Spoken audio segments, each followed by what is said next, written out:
Thank you very much, Professor Hala. First of all, I'm so grateful for the organizers for giving me the opportunity to be with you here. I always feel home and very happy to join you. So, it does not move. Does not move. Not at all from here, the remote. Okay, what I'm going to do is to give an idea about the new of anticoagulation. So most probably I'm the future, and then we will have the guidelines and thrombophilia. We know to have a proper hemostasis, we need to have prevention of bleeding and prevention of thrombosis. Both of them are of equal importance. And to have prevention of bleeding, we have to have a patent and competent coagulation cascade and platelet function. And the coagulation cascade, as we all know, is divided into intrinsic and extrinsic pathway. Later on, the extrinsic pathway have been called the tissue factor pathway. Besides, as I said, the activated platelet are the mainstay of such condition. So we do have, this is the intrinsic pathway with factor 12, then factor 11, 9, 8 activation. The extrinsic pathway, factor 7, then both of them activate factor 10, and by the aid of factor 5, we have thrombin generation and fibrin generation. And what is really interesting, that activated thrombin will do a sort of feedback and will activate more factor 8. And what's more interesting, that activated thrombin will do a sort of feedback and activate more and more of factor 11. We all know that factor 11 and factor 12 are called the contact factors. So we need to have a balance between the risk of bleeding and the risk of thromboembolism and everything from the physiology to the treatment with anticoagulation. We have always to remember that thrombosis could happen in veins, which we mostly speak about in hematology, but arteries and intracardiac, I have patients with thrombotic manifestations, not only in veins and arteries, but even intracardiac thrombi due to a thrombotic condition. And we are all, up till now, for more than 100 years, referring to the Virchow triad, which is circulatory stasis, endothelial injury, and hypercoagulable state. In the field of anticoagulation, we should always remember that we are having a special population with a special consideration when we anticoagulate people, like extreme of weight is a challenging condition, chronic kidney disease, liver disease, patient with cancer-associated thrombotic event, antiphospholipid syndrome, heparin-induced thrombocytopenia, and the recent comer, which is vaccination-associated thrombocytopenia, pregnancy, and the concern of adherence, and the concern of feeding tubes. So in these huge special requirements, we have plenty of unmet need and the possibility of higher bleeding tendency. Another problem in thrombotic conditions is the unusual sites and unusual manifestations like splanchnic vein, abdominal vein, cerebral, upper limbs, or unusual site. Usually, we do have something behind that. It's not only the precipitating factor, we could have something related to hematology or related to something. And especially the cancer-associated malignancy, at least we lose 10% of cancer patients in whom cancer have been treated from thrombotic event, particularly venous thrombosis and pulmonary thrombosis without peripheral DVT is the cause of death of them. And the first one who alluded to the cancer-associated thrombosis was the French scientist Armand Trousseau, and with the irony of fate, Armand Trousseau described himself as potential cancer patient when he starts to have a migratory thrombotic event he described before for malignant condition. So let us speak about anticoagulation.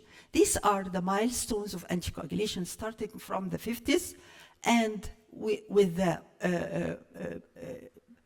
warfarin, and then low molecular weight heparin, and then the era of DOACS. And with 2023, we do have another hope for anticoagulation. These are the different anticoagulatory mechanisms we know, either targeting activated factor 10 with the DOACS, or targeted thrombin with dabigatran, which is Pradaxa, or targeting both 10 and 2 with heparins, all types of heparins, and multi-factors targeting with warfarin.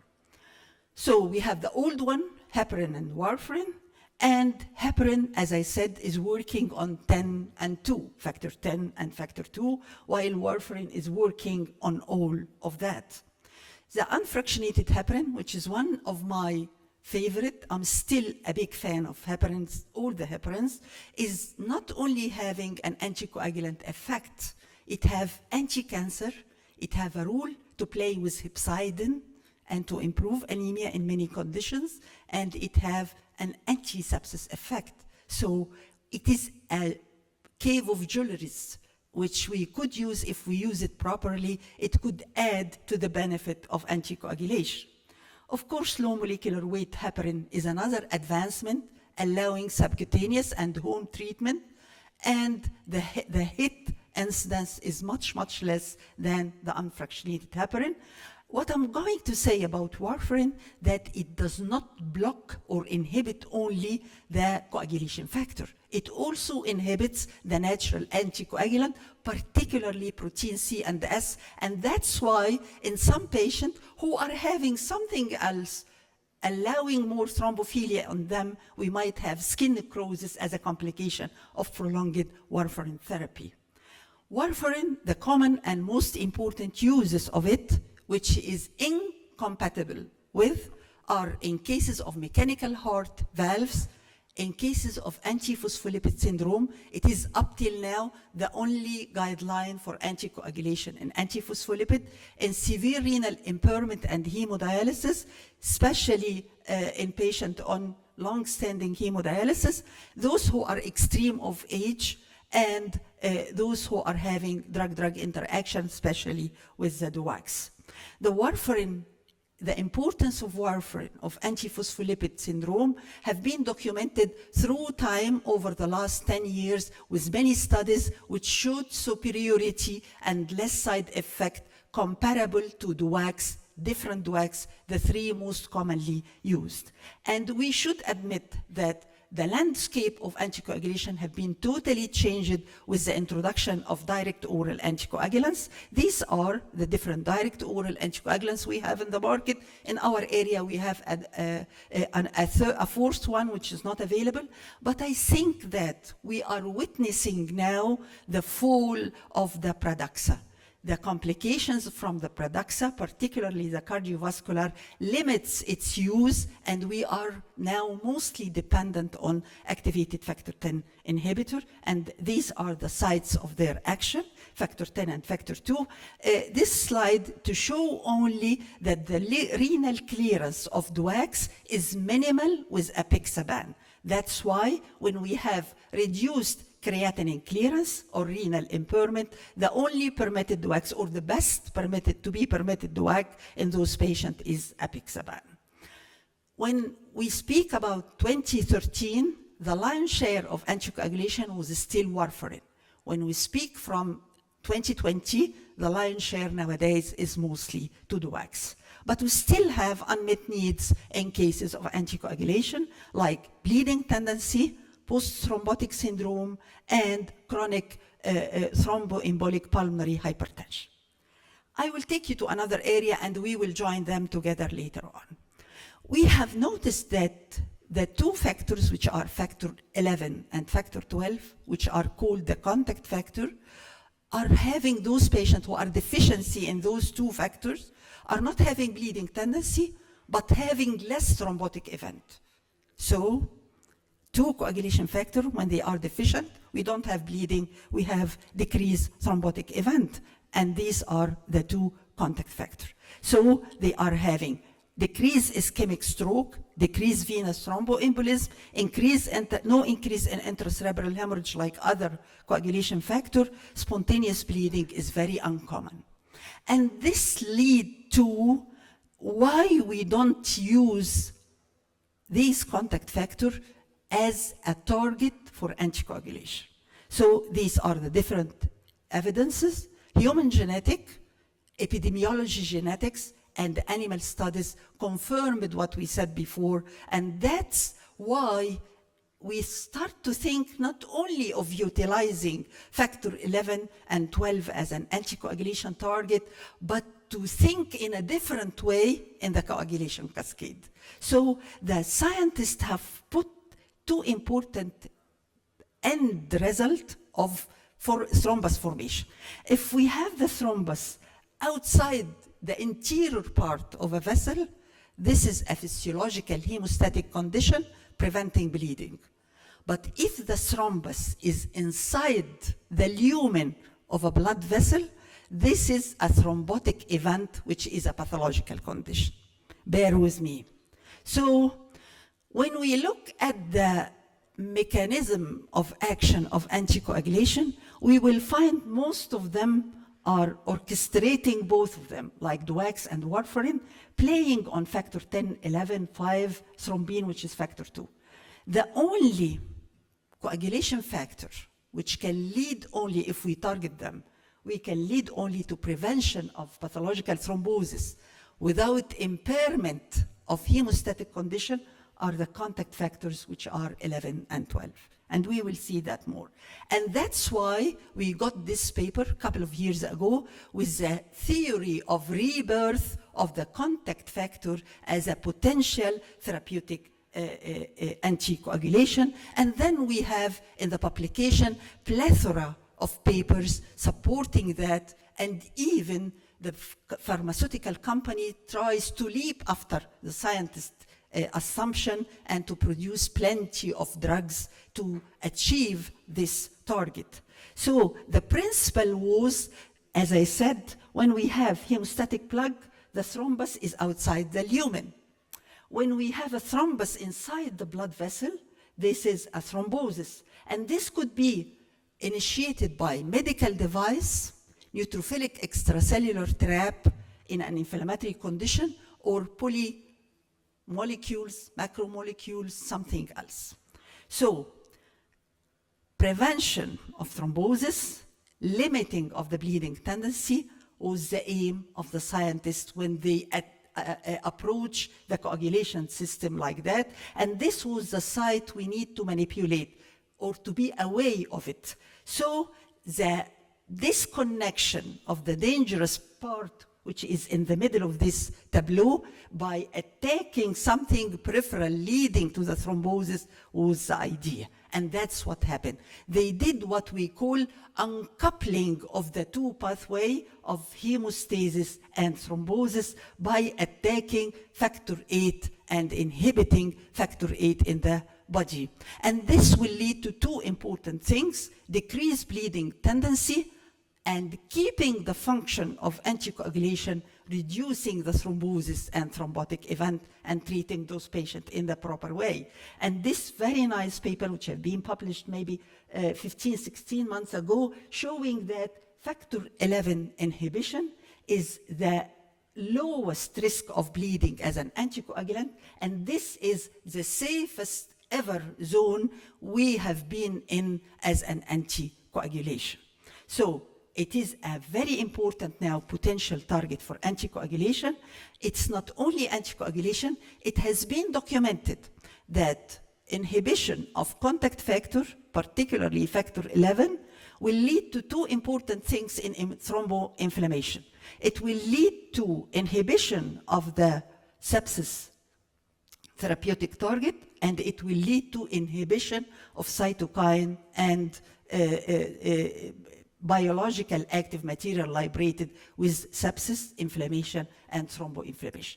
So by inhibiting factor 11, we will anticoagulate, prevent bleeding, and decrease thromboinflammatory markers. And that's actually what happens: uncoupling of thrombosis from bleeding, prevention of inflammation, calming down the cytokine release.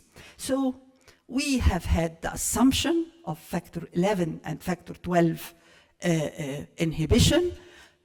Are we translating that into treatment by drugs or whatever?